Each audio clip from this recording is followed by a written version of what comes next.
तर कसं काय मंडळी, स्वागत आहे तुमचं आजच्या एका नवीन व्हिडिओमध्ये, जिथं आपण बघणार आहोत स्टँडर्ड 9चं इंट्रोडक्शन टू बायोटेक्नॉलॉजी हे चॅप्टर. तर आपला एक महत्वाचा प्रश्न, मेहनत करतायत ना, करायलाच पाहिजे. ओके, तर आता आपण पुढे जाऊ. इंट्रोडक्शन टू बायोटेक्नॉलॉजी मध्ये आपण बघू की काय या चॅप्टर मध्ये. सगळ्यात महत्वाची गोष्ट, एकदम एकदम इझी चॅप्टर आहे. ऍज अ स्टोरी म्हणून ऐका, समजेल. प्रत्येक गोष्ट स्टोरी म्हणून ऐकायची. स्टोरी कशी लक्षात राहते, जसं तुमची लहानपणी लाकूड तोड्याची गोष्ट होती बघा. एक लाकूड तोडा असतो, त्याची कुऱ्हाड खाली पडते, तो उचलून आणतो. ती तुम्ही एकदा किंवा दोनदा ऐकली असेल तर ती तुमच्या लक्षात राहून गेली असेल. म्हणून शिकायचंय तर शिकायचं या अर्थाने नाही शिकायचं, तर आपण एक स्टोरी ऐकतोय या अर्थाने शिकायचं, म्हणजे तुम्हाला शिकवलेलं समजून जाईल. ओके, एकदम इझी आहे चॅप्टर, काहीच नाही त्याच्यात. एकदम एकदम एकदम एकदम असा इझी आहे. फक्त जरा पाठांतराचे टॉपिक आहेत, पण ते एक दोन वेळा वाचले तर लक्षात राहून जातील. मी काय बोललो फक्त स्टोरी सारखं आहे का. ओके, ठीक आहे. आता आपण चालू करू इंट्रोडक्शन टू बायोटेक्नॉलॉजी. भाई, सगळ्यात आधी परंपरा, प्रतिष्ठा आणि अनुशासन. काय आपली परंपरा, चॅप्टरचं नाव काय ते समजून घ्यायचं. ओके, मग what is the name and what is the meaning of that chapter. Introduction. Introduction म्हणजे काय, ओळख. इंट्रो, ओळख करून देतो आपण. तुम्ही पहिल्या दिवशी शाळेत जातात तर पहिल्याच दिवशी कोणी शिकवायला लागत नाही, सगळ्यात आधीच तुम्ही शिक्षकांसोबत तुमची ओळख देतात. My name is what what what जे असेल ते. ओके, तुम्ही कितवीला आहेत, काय आहेत, तर तसं आपलं इंट्रोडक्शन बघायचंय. आता इंट्रोडक्शन कोणाचं, बायोटेक्नॉलॉजी. आता तुम्हाला इथं पॉइंट आला असेल, व्हॉट इज बायोटेक्नॉलॉजी. नवीन शब्द डिक्शनरीत ऍड करा, बायोटेक्नॉलॉजी. लक्षात घे, बायो. बायो म्हणजे काय, जीव. काय, जीव. आणि टेक्नॉलॉजी. टेक्नॉलॉजी म्हणजे काय, विज्ञान. बरोबर, तंत्रज्ञान. टेक्नॉलॉजी म्हणजे काय, तंत्रज्ञान. आपण काय केलंय, बायो म्हणजे जीवित जे आहेत, लिव्हिंग ऑर्गॅनिझम जे आहेत, त्यांना आपण काय केलं, तंत्रज्ञान ऍड केलं त्यांच्यात. जीवित लोक, त्याच्यात काय ऍड केलं, तंत्रज्ञान. जीवित जीव, त्याच्यात काय ऍड केलं आपण, तंत्रज्ञान ऍड केलं. मग ते तयार होऊन गेलं बायोटेक्नॉलॉजी. नाही समजलं, टेन्शन नाही घ्यायचं. अपन समझा देगा, अपन किस लिए है इधर. चलो, बायोटेक्नोलॉजी का मीनिंग क्या है देखो. Biotechnology is the use of biology. Biology काय असतं माहितीये, नाही माहितीये, टेन्शन नाही, मी आहे, सांगून देईल भाऊ. बायोलॉजी म्हणजे काय, study of living organisms. Study of living organisms. Bio म्हणजे काय, बायो म्हणजे लिव्हिंग. लॉजी म्हणजे काय, स्टडी. कोणत्याही गोष्टीत तुम्हाला लॉजी असा वर्ड दिसला तर तो काय रिलेटेड असतो, स्टडी. काय, स्टडी, बायोलॉजी. ओके, मग what is biology, study of living organisms. सजीवांचा स्टडी म्हणजे biology. Biotechnology is the use of biology. सजीवांचा आपण स्टडी करतो कशात, बायोटेक्नॉलॉजी मध्ये. ओके, सॉरी, सजीवांना आपण घेतो कशात, बायोटेक्नॉलॉजी मध्ये. सजीवांचा वापर करतो टू डेव्हलप. काय तयार करतो आता सजीवांपासून बघा. बायोटेक्नॉलॉजी मध्ये काय करू, सगळ्यात आधी biotechnology is the use of biology. Biotechnology मध्ये आपण बायोलॉजीचा यूज घेतो, म्हणजेच कोणाचा यूज करतो, लिव्हिंग ऑर्गॅनिझम्सचा यूज करतो. आणि ते लिव्हिंग ऑर्गॅनिझम्स पासून आपण काय तयार करतो, प्रोडक्ट्स तयार करतो. मग ते प्रोडक्ट्स काहीही असू शकतात. फॉर एक्झाम्पल, तुमचं पनीर पण काय एक प्रोडक्ट आहे. ओके, टोफू नाही, पनीर एक प्रोडक्ट आहे. त्याच्यानंतर पेढा पण एक प्रोडक्ट आहे. आता मला सांगा, पनीर कशापासून बनतं, दुधापासून. दूध कशापासून येतं, गाईपासून. मग बायोलॉजी ना, लिव्हिंग थिंग. गाय काय, लिव्हिंग थिंग्स. म्हैस काय, लिव्हिंग थिंग्स. आणि टेक्नॉलॉजी वापरली आपण, त्याच्यात काय वापरली, टेक्नॉलॉजी म्हणजे आधुनिक तंत्रज्ञान वापरलं. सायन्सचा यूज केला कशात, बायोलॉजी मध्ये सायन्सचा यूज केला. आणि आपण काय तयार केलं, प्रोडक्ट तयार केलं, पनीर तयार केलं. बरोबर, पनीर. त्याच्यानंतर मेथड्स, अजून काही आपण मेथड्स तयार केल्या बायोलॉजीचा यूज करून. त्याच्यानंतर काय, ऑर्गॅनिझम्स. बघा आता ऑर्गॅनिझम्स कसं काय, आता बायोलॉजीचा वापर करून ऑर्गॅनिझम्स, टेक्नॉलॉजीचा वापर करून ऑर्गॅनिझम्स कसं काय बघा. तुम्ही जी गाय बघतात किंवा जे सिटीमध्ये राहतात त्यांना जास्त गाय दिसत नसेल, ठीक आहे. फॉर एक्झाम्पल, गाय दूध देते. जी इंडियन ब्रीडची गाय आहे ना, इंडियन ब्रीडची गाय ती समजा 5 लिटर दूध देते. इंडियन ब्रीडची गाय 5 लिटर दूध देते. आणि तीच फॉरेन ब्रीडची गाय, त्याला जर्सी गाय म्हणतो आपण, ती 10 लिटर दूध देते किंवा 15 लिटर दूध देते. ओके, एका दिवसाला ती 15 लिटर दूध देते आणि इंडियन गाय 10 किंवा 5 लिटर दूध देते. ओके, कमी दूध देते. पण इंडियन गायची दुधाची जी क्वालिटी आहे ती एकदम भारी, एकदम घट्ट दूध, एकदम भारी, एकदम प्युअर दूध, न्यूट्रिएंट रिच, कॅल्शियम रिच दूध एकदम. आणि तेच जी जर्सी गाय ती जास्त दूध देईल, जास्त दूध देईल, पण त्याच्यात क्वालिटी कमी आहे. पण देखो भाई, सगळ्यांना जगायचं इथं, बरोबर. मग आता मला सांगा, 5 लिटर दूध विकलं दिवसाला एखाद्या शेतकऱ्याने, 5 लिटर विकलं, त्याला प्रॉफिट पण नाही जास्त. आणि समजा त्यांनी जर्सी गाय घेतली, जर्सी गाय ती 15 लिटर दूध देते, ते दूध पण कोणी घेणार नाही, कारण ते पांचट असतं, बरोबर की नाही, पातळ असतं ते. तुम्ही पेशाल का त्याचा चहा? नाही पेणार. कॉफी पेशाल का? नाही पेणार. का? एकदम पातळ असेल, त्याच्यात काही क्वालिटी नसेल, दोघींकडे प्रॉफिट नाहीये. मग अशा वेळेस काय केलं माहिती का आपण? इंडियन ब्रीड घेतली आणि फॉरेन ब्रीड घेतली, बरोबर. लॅबमध्ये घेऊन गेलो, त्यांचे जीन्स एकत्र केले, त्याच्यापासून एक नवीन ब्रीड तयार करून दिली. 2 ब्रीड पासून एक तिसरी नवीन ब्रीड तयार करून दिली. त्याला आज आपण बोलतो यूज ऑफ बायोटेक्नॉलॉजी. काय केलं? याचा एक जीन काढला, त्याचा एक जीन काढला, दोघांना एकत्र करून दिले. मग आता दूध कसं येईल? दूध कसं येईल माहिती? घट्ट पण येईल, जास्त पण येईल. एक देशी गायची प्रॉपर्टी, एक विदेशी गायची प्रॉपर्टी एकत्र केले, दूध जास्त पण येईल, घट्ट पण येईल, शेतकऱ्याला प्रॉफिटच प्रॉफिट राहील. अशा प्रकारे आपण यूज केला बायोटेक्नॉलॉजीचा. हेच असतं बायोटेक्नॉलॉजी. कोणासाठी? ह्युमनसाठी यूज आहे. त्यांना प्राण्यांना काय फायदा आहे त्याच्या? नाही, ह्युमनसाठी यूज आहे. कशाचा यूज आहे? बायोटेक्नॉलॉजीचा. कोणासाठी आहे? ह्युमनसाठी. एकदम सिंपल, एकदम इझी, हे असतं बायोटेक्नॉलॉजी. आता आपण असे किती युजेस आहे, काय काय आहे ते आपल्याला याच्यात बघायचं आहे. बघा, आधी ह्युमन हेल्थ अँड सोसायटी कोणासाठी केलं भाई? ह्युमनसाठीच केलं. ह्युमन आधीपासनं स्वावलंबी, स्वार्थी होता, एकदम स्वार्थी ह्युमन, एकदम एकदम एकदम स्वार्थी सुरुवातीपासून. का? कारण जगायचंय, आणि प्रत्येक जगासाठी काय असेल? स्वार्थीच असेल. मग आपल्या या स्वार्थापोटी आपण बायोटेक्नॉलॉजीचा वापर करून आणला. तीच बायोटेक्नॉलॉजी आज आपल्याला स्टडी करायची आहे. ओके, खूप मोठं इंट्रोडक्शन होऊन गेलं माझ्याकडनं बायोटेक्नॉलॉजीचं. आता आपण वापस चॅप्टरकडे येऊ आणि बघू. आणि एक तुम्हाला अजून एक्झाम्पल सांगतो. तसंच बायोटेक्नॉलॉजीचा यूज करून ना आधी काय तयार करण्यात आलंय माहिती का? लायन आहे. ओके, आणि टायगर आहे. लॉयनचा जीन एकत्र केला, टायगरचा जीन एकत्र केला, बरोबर. एक लॉयन, एक टायगर. काय होऊन गेलं माहिती का तयार? लायगर. पिक्चर पण आलेला आहे बघा, लायगर. त्याच्यात लायगरने दाखवलाय ती गोष्ट वेगळी, पण लॉयन, टायगर एकत्र केले, लायगर बनून गेला. अजून डेली लाईफ मध्ये एकदम बेस्ट एक्झाम्पल देतो बायोटेक्नॉलॉजीचं तुम्हाला. तुम्ही कधी केदारनाथ गेले असाल किंवा नाही गेले, व्हिडिओ बघितले असाल, ते जे खच्चर असतात बघा, घोड्यांसारखे असतात किंवा डॉंकीज सारखे असतात, त्याच्यावर आपण बसून जातो. आपण नाही, म्हणजे ज्यांना खरंच देव प्राप्त करायचं आहे ते चालतच जातील, आणि ज्यांना जर नाही चालल्या जाते त्यांनी घरी बसून प्राप्त करणे, बिचारा जीवांना त्रास देणे नाही, बरोबर. ते खच्चर जे असतात ना, ते काय असतं? हॉर्स आणि डॉंकी या दोघांचा क्रॉस. हॉर्सचे जीन उचलले, डॉंकीचे जीन उचलले, एकत्र केले, काय तयार होऊन गेला? खच्चर. खच्चरला आपण इंग्लिश मध्ये बोलतो म्यू. ओके, आय होप तुम्हाला कळलं असेल. अजून एक एक्झाम्पल. फॉर एक्झाम्पल, तुम्ही कलम ऐकलं असेल, कलमी झाड. कलमी झाड काय असतं? एक आंबा आहे समजा, एक आंब्याचं झाड आहे. एक आंब्याचं झाड आहे की ज्याचा आंबा एकदम मोठा आहे भाई, एकदम मोठा आंबा आहे. आणि एक आंब्याचं झाड आहे ज्याचा आंबा एकदम छोटा, एकदम एवढा एवढा. एक आंबा एकदम मोठा, एक आंबा एकदम छोटा आहे. वेगवेगळे झाड आहेत. पण जो मोठा आंबा आहे ना भाई, तो इतका आंबट आहे ना, कैरी खाल्ल्यावर कसं तोंड होतं तसं तोंड होऊन जातं, इतका आंबट आहे.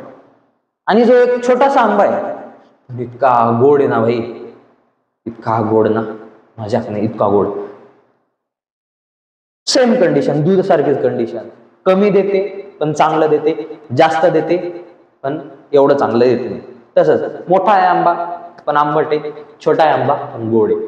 मग अशा वेळेस आपण काय करतो, याचा एक जीन उचलतो, याचा एक जीन उचलतो. याचा कोणता जीन उचलतो, जो आंब्याची साईज मोठी करतो. याचा कोणता जीन उचलतो, जो त्याची टेस्ट गोड करतो. दोघांची जीन एकत्र केल्यावर आंबा मोठा बी येईल आणि आंबा गोड पण येईल. आणि तुम्ही मस्त उन्हाळ्यात आता आंबे पण खाशाल. आता एखाद महिन्यात आंबे सुरू पण होऊन जातील. ओके, बघा कळलं का बायोटेक्नॉलॉजी?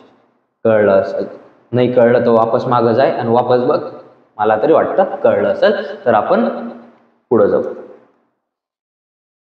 बघा आता इथं वापरायची काय आपल्याला, बायोटेक्नॉलॉजी. अरे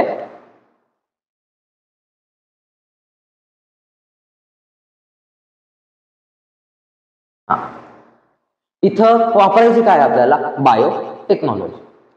बायोलॉजीच वापरायची ना भाई. बायोटेक्नॉलॉजी म्हणजे बायोचाच वापर करायचा आहे. बायो म्हणजे काय, सजीव. सजीव म्हणजे जिवंत. आता ह्या सगळ्या पृथ्वी तलावर जिवंत राहणाऱ्या प्राण्यांचे दोन प्रकार आहे, एकदम शुद्ध मराठीत. जिवंत राहणाऱ्या किंवा अस्तित्वात असणाऱ्या प्राण्यांचे मेनली दोन प्रकार पडतात. पहिला प्रकार असतो तो म्हणजे युनिसेल्युलर ऑर्गॅनिझम, ज्याला आपण शुद्ध मराठीत बोलतो एकपेशीय सजीव. ज्यांना काय फक्त एकच पेशी आहे, एकच सेल आहे, ते असतात युनिसेल्युलर ऑर्गॅनिझम्स. आणि असे ॲनिमल्स, जे असे ऑर्गॅनिझम्स जे काय मल्टी सेल्युलर आहेत, म्हणजे बहुपेशीय आहेत, बहुपेशीय सजीव आहेत. ते दोन प्रकार आहे मेन, एकदम मेन. पहिलं काय एकपेशीय म्हणजे युनिसेल्युलर, दुसरं काय बहुपेशीय म्हणजे multi cellular organism. Dhruv Rathee. अरे हा ठीक आहे, unicellular multicellular. German shepherd Dhruv Rathee. Personal ने जातची पुढं बघू. हा, युनिसेल्युलर मल्टीसेल्युलर इतकं कळलं. आता बघू आपण सगळ्यात आधी मल्टीसेल्युलर ऑर्गॅनिझम कडं. युनिसेल्युलर कडे नंतर बघू. आपण मायक्रोब्स मध्ये युनिसेल्युलर बघितले, आपण बघू आता मल्टीसेल्युलर ऑर्गॅनिझम कडे. बघा मल्टीसेल्युलर म्हणजे ज्यांना खूप सेल आहे, खूप बिलियन्स सेल आहे, बिलियन्स. तुम्हाला माहिती आहे ह्युमन बॉडी, ह्युमन जी बॉडी ना त्याच्यात बिलियन्स ऑफ सेल्स आहेत. किती, बिलियन्स. कळलं का, एवढ्या सेल्स पासून आपलं शरीर बनले, बिलियन्स. बघा आता आपण पूर्ण एक, हा बघा हा बंटी आपला, बंटी असा मस्त सज्जन बॉय, हँडसम बॉय. तो बंटी कसं काय तयार झाला असेल? सगळ्यात आधी ना सेल आहे, एक सेल आहे बरोबर. सेल तर बेसिक माहिती असेल तुम्हाला. सेल जेव्हा अजून एकत्र येते, अशा सगळ्या सारख्या सेल एकत्र येतात, तेव्हा ती बनवते टिश्यूज. सेल आहे, अशा खूप सेल एकत्र आल्यानंतर काय बनवते, टिश्यू. ओके, आता असे खूप टिश्यू जेव्हा एकत्र येतात ना, तेव्हा ते बनवतात ऑर्गन्स. काय बनवतात, ऑर्गन्स. सेल आहेत, अशा खूप सेल एकत्र झाले, एकदम बारीक असते सेल. तुम्हाला माहिती इलेक्ट्रॉनिक मायक्रोस्कोप मध्येच दिसते, इलेक्ट्रॉन मायक्रोस्कोप मध्ये. कंपाऊंड मायक्रोस्कोप मध्ये पण दिसत नाही, इलेक्ट्रॉन मायक्रोस्कोप मध्येच दिसते. इतकी बारीक असते सेल. अशा खूप सेल एकत्र आल्यानंतर काय बनल रे, एक टिश्यू बनेल. असे खूप टिश्यू एकत्र झाल्यानंतर आपला एक ऑर्गन बनल, एक इंटरनल अवयव बनेल. मग तो ऑर्गन काय, फॉर एक्झाम्पल हार्ट आहे बरोबर, त्याच्यानंतर काय किडनी आहे बरोबर, फुफ्फुस आहे बरोबर, लंग्स. हे काय ऑर्गन्स आहे. मग असा एकच ऑर्गन आहे का रे आपल्या बॉडीत? नाही ना, खूप ऑर्गन बनतील. टिश्यू मग ऑर्गन्स. मग पुढे जाऊन काय बनाल माहिती का, सिस्टम.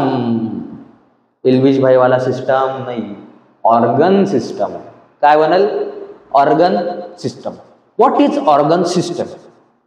बघा तुम्ही एखाद्या घराचं कन्स्ट्रक्शन चालू आहे, ओके, कन्स्ट्रक्शन चालू असताना सगळे जे वर्कर्स असतात ते एकच काम करतात का? सगळे वर्कर्स आहे, समजा 10 वर्कर आहे, सगळे 10च्या 10 विटाच वाहतील का रे? नाही, प्रत्येकाला काम वाटलेलं असतं. बरोबर. काही जण खड्डा खोदतील, एक जण सिमेंट कालवायला असेल, बरोबर, एक जण पाठी उचलायला असेल, बरोबर, एक जण विटा व्हायला असेल, बरोबर, एक जण ते रचायला असेल. तुम्हाला जर या विटा वगैरे नाही व्हायच्या आहे ना, तर इकडं पण लक्ष द्या. ओके. एक जण विटा व्हायला असेल, एक जण ते रचायला असेल, एक जण प्लास्टरला असेल, पेंटिंग वाला वेगळा असेल. प्रत्येकाला काय करून दिले? Division of labour. लेबर म्हणजे काय? काम करणारे. डिव्हिजन करून दिले प्रत्येकाचे पार्ट. ए भो तू पेंटिंगचं सांभाळ, पेंटिंग वाल्याने पेंटिंगचं सांभाळायचं. ए हो तू प्लास्टरचं सांभाळ, प्लास्टरवाल्याने प्लास्टरचं सांभाळायचं. ए भो तू टाईल्सचं सांभाळ, फरच्या लाव. लगेच अजून एक केली. ए भो तू आहे ना, तुला काही जमत नाही, तू एक काम कर, फक्त सिमेंटच कालव. बरोबर. तसं आपल्या बॉडीत पण आहे. आपली बॉडी पूर्ण एक मोठं मशीन आहे. आपल्या बॉडीत ना खूप ऑर्गन्स आहेत. आता सगळे ऑर्गन एकच काम करतील का? नाही. आपण वेगवेगळे काम असतात ना. श्वास घ्यायचं, फूड डायजेशन करायचं, रेस्पिरेशन करायचं, त्याच्यानंतर सर्क्युलेटरी सिस्टीम म्हणजे काय, पूर्ण ब्लड फ्लो करायचं, वेगवेगळे काम आहेत. मग त्या वेगवेगळ्या कामांसाठी वेगवेगळे ऑर्गन आपण वाटून दिलेले आहेत. त्यांचं एक सिस्टम बनतं. फॉर एक्झाम्पल आपण रेस्पिरेशन बघू. रेस्पिरेशन म्हणजे काय? श्वसन क्रिया. श्वास घेतो आपण, तर श्वास घेण्यामध्ये कोण कोण ऍड आहे बघा. श्वास कशातनं घेतो? नोज, पहिली गोष्ट, बरोबर. त्याच्यानंतर कशात घेतो? लंग्स, दुसरी गोष्ट. लंग्स पण ऍड झाली. नंतर श्वास जातो कशात? ट्रॅकिया, तिसरी गोष्ट ऍड झाली. त्याच्यानंतर लंग्स मध्ये काय असतं? अल्व्हिओलाई, बारीक बारीक काय असतं ते तुम्हाला 11th एकदम व्यवस्थित कळेल ह्युमन फिजिओलॉजी मध्ये. मग हे रेस्पिरेशनचं काम करतात ना 2-3 ऑर्गन्स. मग यांना आपण बोलू respiratory system. Simple. Respiratory system simple. काय अवघड आहे? हे असतं सिस्टम. प्रत्येक ऑर्गनचं वेगवेगळं काम. तसं डायजेस्टिव्ह सिस्टीम. डायजेस्टिव्ह सिस्टीम मध्ये कोण आहे? माउथ आहे, टंग आहे. आता ते कसं काय डायजेस्टिव्ह सिस्टीम मध्ये? खायचं काम तर ते करता ना भाऊ. अगर कुछ नहीं खाएगा तो कैसे डायजेस्ट करेगा मेरा भाई? बराबर की नाही? खाना तो मांगता ना, खावा तर लागेल ना भाऊ. खाल्ल्याशिवाय डायजेशन होणार आहे का? नाही. मग डायजेस्टिव्ह सिस्टीम मध्ये कोण कोण ऍड आहे? टीथ, बरोबर, टंग, बरोबर, माउथ पूर्ण, ओके. त्याच्यानंतर इसोफेगस, बरोबर. त्याच्यानंतर स्टमक, बरोबर. स्मॉल इंटेस्टाईन, बरोबर. लार्ज इंटेस्टाईन, बरोबर. एनस. हे काय सगळे? Digestive system. अशा वेगवेगळ्या सिस्टम आहे. मग आपल्या बॉडीत एकच सिस्टम आहे का? फक्त रेस्पिरेटरी सिस्टीम, फक्त श्वास घ्यायचा, काही खायचं नाही.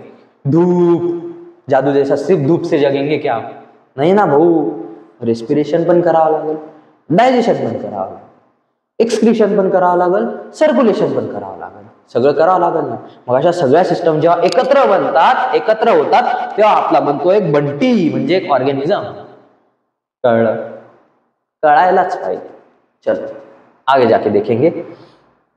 आता आपण सेल्स शिकलेलो आहेत. आता आपल्याला शिकायचं टिश्यू. क्या सीखने का आपण तो टिश्यू. आता व्हॉट इज टिश्यू रे? बघा, मी तुम्हाला सांगितलं होतं पहिल्यांदा सुरुवातीला, सिमिलर सेल्स एकत्र आल्या, सारख्या सारख्या सेल्स, बरोबर. त्या सेल्स एकत्र आल्यानंतर टिश्यू बनवतील. काय असतं tissue? A group of cells. एक काय असतो? ग्रुप ऑफ सेल असतो. ग्रुप म्हणजे काय? असे खूप असतात एकत्र cells, having the same origin. एकाच जागेवरून आलेले असतात. ओरिजिन काय असतं? सेम. सेम स्ट्रक्चर पण कसं असेल? सेम. अँड सेम फंक्शन, काम पण काय असेल? सेम. मग असे सगळे एकत्र येतात ना, तेव्हा आपलं बोलतो टिश्यू. सगळ्या एकत्र सेल कशा पाहिजे? सिमिलर इन ओरिजिन, बरोबर. त्याच्यानंतर सिमिलर इन स्ट्रक्चर अँड त्याच्यानंतर similar in function. The group of cells which similar to having the similar or having same origin or same structure and some same function is called tissue. यालाच आपण बोलतो tissue. Okay. Group of cells come together so as to perform the various function of the body. Cells एकत्र येतात का? कारण पूर्ण बॉडीचं काम त्यांनाच बघायचंय, पूर्ण बॉडीचं काम. आता आहे ना, हे सेल आहे ना, सेल एकदम इंटरेस्टिंग टॉपिक सांगतो तुम्हाला सेल बद्दल बघा, एकदम भारी जोक आहे. सेल आहे, सेल एकच सेल असते. आपली पूर्ण ह्युमन बॉडी ना एकच सेल पासून बनलेली, फॅक्ट आहे. तीच सेल अजून डिवाइड होते, बरोबर. ही एक सेल आहे, ही एक सेल आहे, समजा एक सेल आहे, ही एक सेल अजून डिवाइड होईल, बरोबर. मग ही डिवाइड झालेली अजून डिवाइड करत. ते तुम्ही पाहिलं नेटवर्क मार्केटिंग, 3 जन जोड़ो, उन 3 को बोलो और 3 जन जोड़ने को, वैसा करते हमारी सेल, डायरेक्ट सेलिंग. पाहिले नेटवर्क मार्केटर, पगार कम, वो रिकामे काम ज्यादा, वैसा सेल एकच आहे, अजून वाढते. मग ते अजून 2 च्या 4 करते, 4 च्या 8 करते, अशी पूर्ण आपली बॉडी बनते. मग हे ना एका सायंटिस्टला कळलं. त्याचं नाव आय थिंक रुडोल्फ विर्चो असं आहे, कन्फर्म नाही, आय थिंक, मी विसरलोय. ओके, मी पण माणूस आहे, विसरतो मी. तर रुडोल्फ विर्चोने किंवा एखादा सायंटिस्ट असेल त्याचं मी कन्फर्म नाही आहे, रुडोल्फ विर्चोच आहे आय थिंक. त्यांनी सेल पाहिली. ओके, त्याने असं मायक्रोस्कोप मध्ये सेल पाहिली. त्याला कळलं, अरे भाई भाई भाई भाई भाई, इम्पोस्टर, एक सेलच दुसरी सेल बनवते. म्हणजे all existing cells are come from pre existing cells. जास्त हाय इंग्लिश होऊन गेली, तुम्हाला नाही कळणार, मराठीत सांगतो. ज्या नवीन सेल्स आहेत ना, त्या जुन्या सेल्स पासूनच बनलेल्या आहेत. त्या काही डायरेक्ट वरतून टपक्यात ये नाहीये, ऊपर से नहीं आए हो, सेल से ही सेल बने, बरोबर. मग तेव्हा आहे ना तो वाक्य बोलला होता, ओमिनी सेल्युला ई सेल्युला. तर कोणती भाषा बोलली? भाषा नाही भाऊ, तो असंच बोलला, ओमिनी सेल्युला ई सेल्युला. 11th ला येईल तुम्हाला, 11th ला येईल सेल चॅप्टर मध्ये, नीटचं जे सिलेबस आहे का त्याच्यात येईल, ओमिनी सेल्युला ई सेल्युला. त्याचा अर्थ काय? ऑल एक्झिस्टिंग सेल्स म्हणजे जे आता आहेत सेल्स, त्या त्यांच्या मागच्या सेल्स पासूनच बनलेल्या आहेत, त्यांच्या मागच्या सेल्स पासूनच बनलेल्या आहेत, असं त्याचं म्हणणं होतं. आणि तो असं ओमिनी सेल्युला करत पडला. अजून एक सायंटिस्ट होता. आता जरा आहे ना एकदम इंटरेस्टिंग फॅक्ट करे हो, बघा इंडियात राहिला असता तर काय झालं असतं बघा. एक सायंटिस्ट होता, त्याचं नाव होतं आर्किमिडीस. काय? आर्किमिडीस. तर तो रिसर्च करत होता काहीतरी टॉपिकवर, आणि तो कोणत्या तरी पॉइंटवर अटकून गेला. ते तुम्हाला येईल बियॉन्ड सी वगैरे, ते 8वीला झालेलं असेल आय थिंक, फिजिक्सचा टॉपिक येतो बियॉन्ड सी. तर तो बाथटब मध्ये आंघोळ करत होता आणि त्याला सुचत नव्हतं, अरे यार काय करायचं, आपला रिसर्च अटकून गेलेला आहे. मग अशा वेळेस भाऊनी काय केलं माहिती, म्हणजे भाऊनी केलं काही नाही, त्याला असंच आठवलं, बाथटब मध्ये होता तो बसला, त्याला क्लिक झालं, अरे आयडिया आली भाई. त्या आयडिया सांगितली तुम्हाला काय, तर तुम्हाला कळणार नाही. बियॉन्ड सी बोलतो आपण त्याला, बियॉन्ड फोर्स बोलतो. फिजिक्स मध्ये आलं तर मी शिकवलं तुम्हाला, 8वीला आहे वाटतं. बियॉन्ड फोर्स बोलतो, तुम्हाला माहिती पण असेल. त्याला अरे यार हे असं आहे भाई, म्हणजे एक अटकून गेला असेल ना तो एका पॉइंटवर, ए हो मला तर सापडलं. तो इतका आनंद येऊन गेला, त्यांनी कपडे बी नाही घातले, डायरेक्ट पळत सुटला रस्त्यावर, डायरेक्ट पळत सुटला, बाथटब मधून उठला, डायरेक्ट बिअर कपड्यांचा पळत सुटला. काय ओरडत होता, युरेका युरेका युरेका, असा खुश होऊन युरेका युरेका युरेका. फॉरेनचा होता ना तो, त्यांची भाषेत काहीतरी बोलला असेल, युरेका युरेका युरेका. आनंद घेऊन डायरेक्ट त्याच्या लॅबमध्ये पळत सुटला, ए मला सापडलं. डायरेक्ट बिगर कपडे डायरेक्ट सुटला भाऊ. आणि तेच जर इंडियन सायंटिस्ट राहिला असता तर, सुरेखा सुरेखा सुरेखा.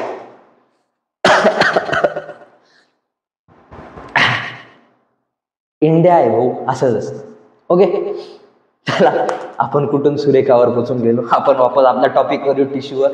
आता टिश्यूचे टाइप्स पडतात. पहिलं आहे सिंपल टिश्यू, दुसरं आहे कॉम्प्लेक्स टिश्यू. पहिलं आहे सिंपल टिश्यू, दुसरं आहे कॉम्प्लेक्स टिश्यू. सिंपल टिश्यू म्हणजे काय बघा, made up of only one type of cell, एकच टाइपची सेल आहे. आणि कॉम्प्लेक्स टिश्यू म्हणजे एक पेक्षा जास्त टाइपच्या सेल आहे. स्क्रीनशॉट काढून घ्या. Simple tissue, complex tissue. Simple tissue म्हणजे एक टाइपची सेल आहे, आणि कॉम्प्लेक्स टिश्यू म्हणजे एक पेक्षा जास्त टाइपच्या सेल्स आहेत. ओके, आता आपण पुढे बघू. बघा आता इथं आपला बंटी उभा आहे, सॉरी बंटीचा छोटा भाऊ आहे. बंटीचा छोटा भाऊ आहे आणि एक झाड आहे. आता झाड आहे, त्या झाडाला फूड खायचंय, जगावं तर लागल ना भाई.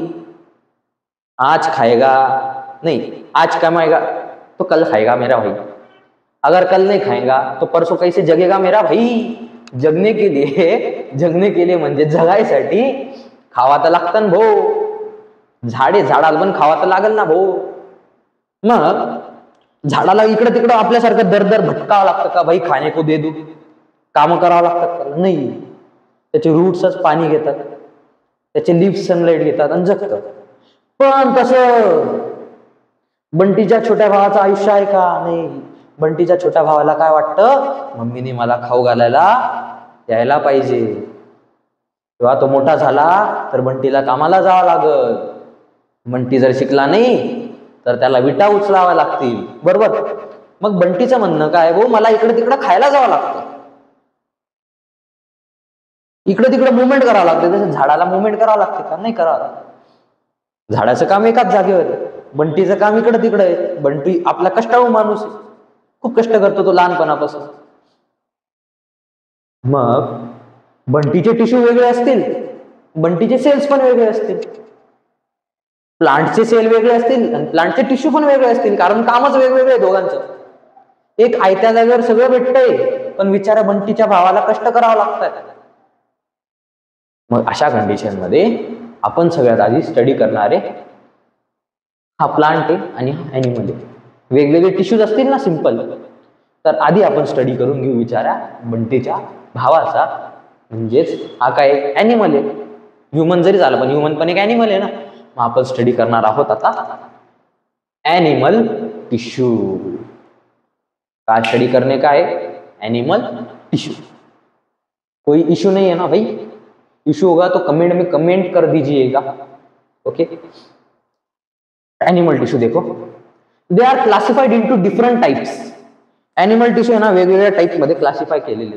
एकच टिश्यू आहे का आपल्याला? नाही. एक पळायसाठी, एक धावायसाठी, एक खायसाठी, असे वेगवेगळे टिश्यू आहेत ना भाऊ. क्लासिफिकेशन केलंय त्या सगळ्या टिश्यूचं बघा. They are classified into different types depending on their function. प्रत्येकाचं वेगवेगळं काम आहे टिश्यूचं पण. बघा आता स्टमक आहे आपलं. स्टमक मध्ये मस्क्युलर टिश्यू असतात, कनेक्टिव्ह टिश्यू असतात, नर्वस टिश्यू असतात, इपिथेलियल टिश्यू असतात. हे काय? रेड ब्लड सेल्स आहे, आरबीसी बोलतो आपण त्याला. आता muscular tissue, connective tissue, nervous tissue, epithelial tissue, हे टिश्यू आपल्याला बघायचे, व्यवस्थित बघायचे. आता तुम्ही म्हणशाल एवढे कसं काय राहतात टिश्यू, प्रूव्ह करून द्या. मस्क्युलर टिश्यूचं काम काय? मसल बघा आपण असं करतो, टाईट होतं की नाही, हे मस्क्युलर टिश्यूचं काम आहे. कनेक्टिव्ह टिश्यू म्हणजे कनेक्ट करतो, तो दोन टिश्यूला कनेक्ट करून ठेवतो, कनेक्टिव्ह टिश्यू.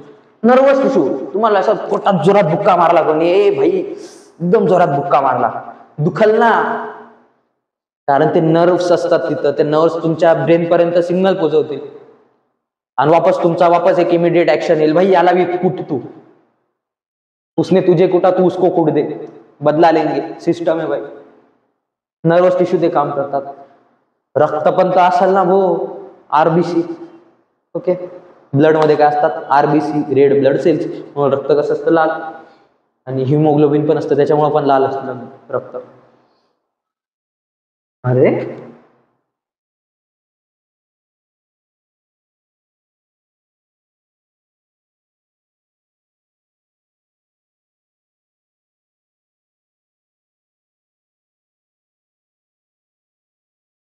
कर ले जुगाड़, कर ले कोई जुगाड़. जुगाड़ी भाई अपन.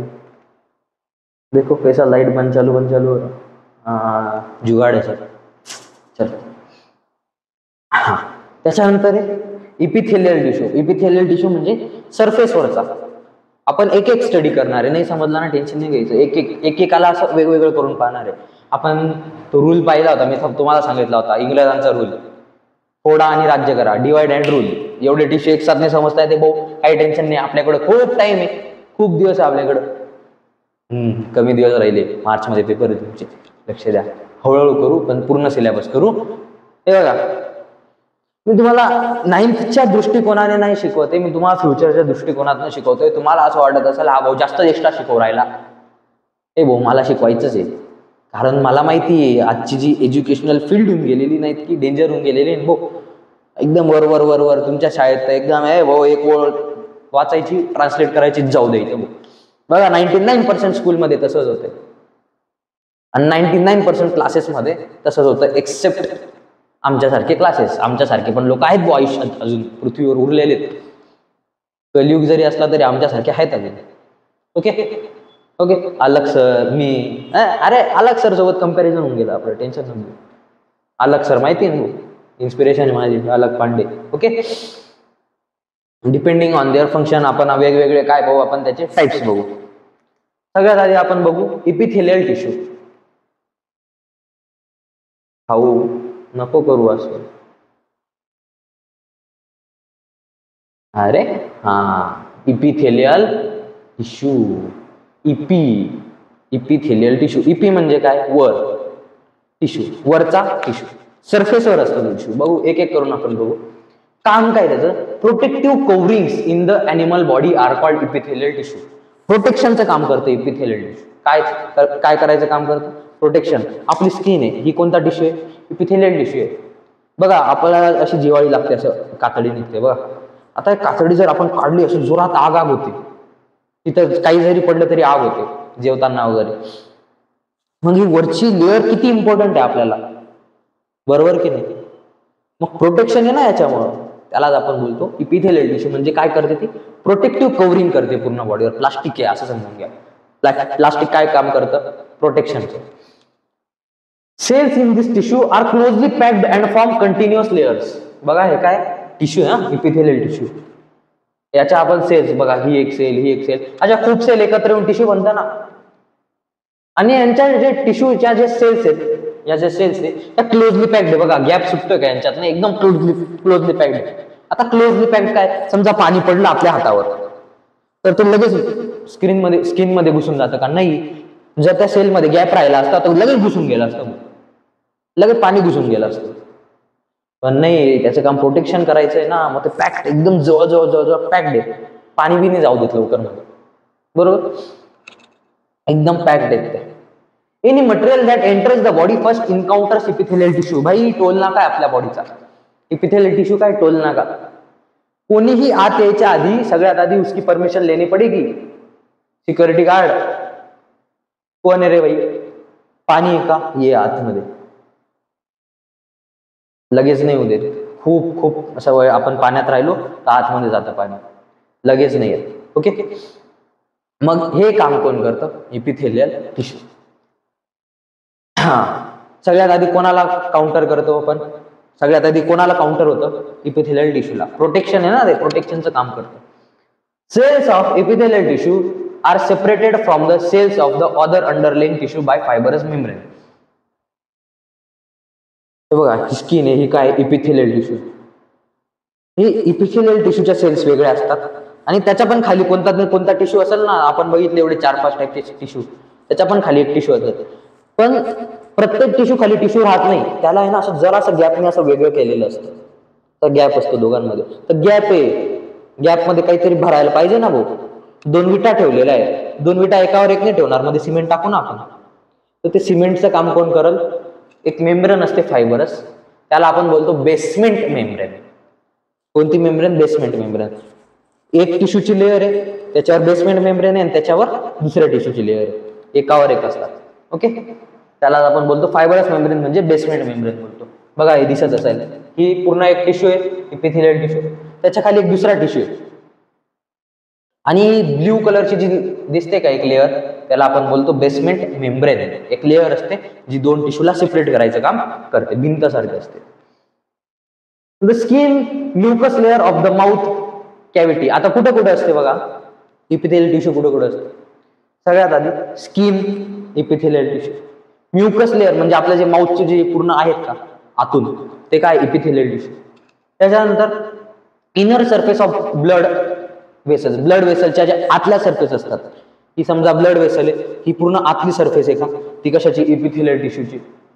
वॉल्स ऑफ द अल्व्हिओलाई, तुम्हाला बोललो लंग्स मध्ये अल्व्हिओलाई असतं बारीक बारीक द्राक्षांसारखं, त्याच्यात काय इपिथेलियल टिश्यू आहे. त्याच्यानंतर एटसेट्रा, हे कशापासून बनलेले आहेत, made up of epithelial tissue. हे सगळं इपिथेलियल टिश्यू पासून बनलेले आहेत. आता इपिथेलियल टिश्यूचे पण टाइप्स पडतात, ते बघायचे आपल्याला. एकदम इझी, फक्त वाचून घ्या. स्क्वॅमस इपिथेलियम म्हणजे अपीअरन्स बघा असं दिसतं स्क्वॅमस. लोकेशन कुठे याचं, इनर सरफेस ऑफ माउथ, माउथच्या सरफेस मध्ये, इसोफेगस मध्ये, ब्लड वेसल्स मध्ये आणि अल्व्हिओलाई मध्ये.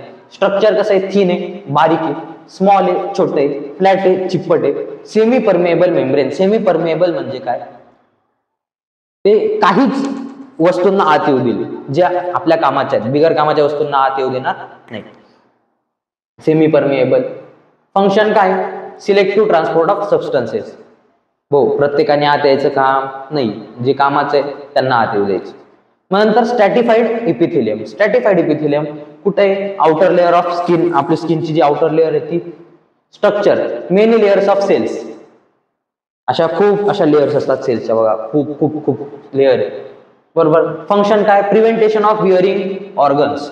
विअरिंग अँटी इयरिंग म्हणजे ऑर्गन खराब होण्यापासून वाचवायचं, प्रोटेक्शन करायचं, हे काय त्याचं काम. Glandular epithelium. आपल्या शरीरात ग्लँड्स असतात, त्या ग्लँड्स काय सिक्रेट करतात, हॉर्मोन्स.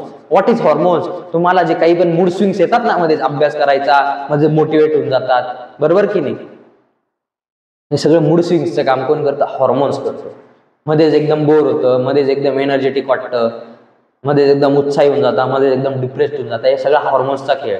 9वी 10वीच्या वयात ते डिसबॅलन्स होतात, बरोबर की नाही. चॅटिंग बिटिंग हा बघा. ग्लँड्युलर इपिथेलियम कुठं असतो, इनर लेअर ऑफ स्किन मध्ये, स्किनच्या आतल्या लेअर मध्ये असतो. स्ट्रक्चर कसं असतं, cells contain vesicles packed with secretory material. Secretory material म्हणजे काय, सिक्रिट होता पूर्ण बॉडीत पसरतात ते मटेरियल, त्याला आपण हॉर्मोन्स बोलतो. ओके. फंक्शन काय, सिक्रेशन ऑफ स्वेट. आपल्याला घाम येतो, बरोबर. घाम, पूर्ण घाम येतो ना, सिक्रेट करतं बॉडी. त्याच्यानंतर ऑइल पण येतं, सिबम पण म्हणतो आपण त्याला. हे सगळं सिक्रेट करायचं काम कोण करतं, ग्लँड्युलर इपिथेलियम. म्युकस म्हणजे काय, आपलं लाळ, सलायवा, हे सगळं कोण करतं, ग्लँड्युलर इपिथेलियम. कॉलमनार इपिथेलियम म्हणजे असे कॉलम आहे बघा, एकदम मोठे मोठे कॉलम, त्याला आपण बोलतो कॉलमनार इपिथेलियम. त्याच्या नावाप्रमाणे स्ट्रक्चर कसं आहे, कुठे, sorry location, inner surface of mucus of intestine. इंटेस्टाईनच्या इनर सरफेस मध्ये आहेत. एलिमेंटरी कॅनल मध्ये आहे. ओके. एलिमेंटरी कॅनल म्हणजे पूर्ण जी अन्नाची नलिका असते ती. स्ट्रक्चर कसं आहे, कॉलम लाईक टॉल सेल्स बघा, टॉल सेल्स आहे. अप्पर फ्री सरफेस बियर्स, हे बघा वरती सरफेस फ्री आहे. Folds made up of the cells at places of absorption. आता काम काय, secretion of digestive juice. Digestive juice आहे, आपल्या डायजेशन जे करतं ना, तो ज्यूस म्हणतो त्याला आपण बोलतो डायजेस्टिव्ह ज्यूस, ते सिक्रेट करतं. त्याच्यानंतर ऍब्झॉर्प्शन ऑफ न्यूट्रिएंट्स. खाल्ल्यानंतर जे न्यूट्रिएंट्स वगैरे असतात ते सगळं ऍब्झॉर्ब करायचं काम ह्या सेल्स करतात. Ciliated epithelium. Inner surface of respiratory tract. Respiratory जो ट्रॅक्ट असतो त्याच्या आतल्या सरफेसमध्ये काय असतं, सगळं सिलिएटेड इपिथेलियम असतं. स्ट्रक्चर कसं आहे, upper free surface of cell bear minute hair like processes. हे बघा ही लेअर आहे, त्याच्या वरती ना सेल्स आहे, अशा एकदम बारीक केस आहे त्याला, एकदम बारीक ब्रश सारखे. Push mucus and air forward, keep the air passage free. पूर्ण एअर काय करतं, मध्ये पाठवायचं काम ते सिलिएटेड इपिथेलियम करतं. एवढं डिटेलमध्ये नाही तुम्हाला, ते 11th ला फार डिटेलमध्ये. आता तुम्हाला नाही कळलं ना तरी चालेल, एकदम इझी, फक्त वाचून घ्यायचं, वाचल्याने पण कळतं ते, कारण खूप डिटेलमध्ये ते 11th ला. पण एवढं हे कळलं तुम्हाला तर 11th इझी जाणार. ओके, कारण 10वीला नाही आहे.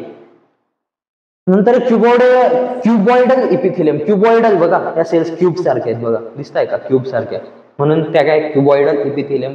कुठं असतं, ट्युब्युल्स ऑफ किडनीमध्ये ट्युब्युल्स असतात, त्याला आपण नेफ्रॉन बोलतो, त्याच्यात असतं. सलायवरी ग्लँड्स, सलायवा ज्या ग्लँड्स रिलीज करतात त्याच्यात असतं. कशा असतात, सेल्स आर क्युबॉइडल. स्ट्रक्चर कसं आहे, सगळ्या क्यूबवाल्या क्यूबच्या शेपच्या सेल्स आहेत. आणि त्याच्यानंतर काम काय, reabsorption of useful materials from urine मधनं. आता पूर्ण जे युरिन आहे, पूर्ण पाणी आपण पितो ते पूर्ण नाही जात युरिन थ्रू, 90% रिअब्झॉर्ब होतं आणि 10%च जातं, असं समजा तुम्ही. तर वापस रिअब्झॉर्ब होतं ना, त्याच्यात जे कामाचे मिनरल्स वगैरे ते वापस ऍब्झॉर्ब करायचं काम क्युबॉइडल इपिथेलियम करतो. Secretion of saliva, saliva secret करायचं पण काम कोण करतं? क्युबॉइडल इपिथेलियम. हे होतं तुमचं इपिथेलियल टिश्यू. पुढच्या लेक्चरला आपण बघू कनेक्टिव्ह टिश्यू. तोपर्यंत अभ्यास करत राहा, मेहनत करत राहा. वापस पुन्हा उद्या भेटू नवीन व्हिडिओमध्ये. तोपर्यंत जय शिवराय, जय बजरंगबली. बाय.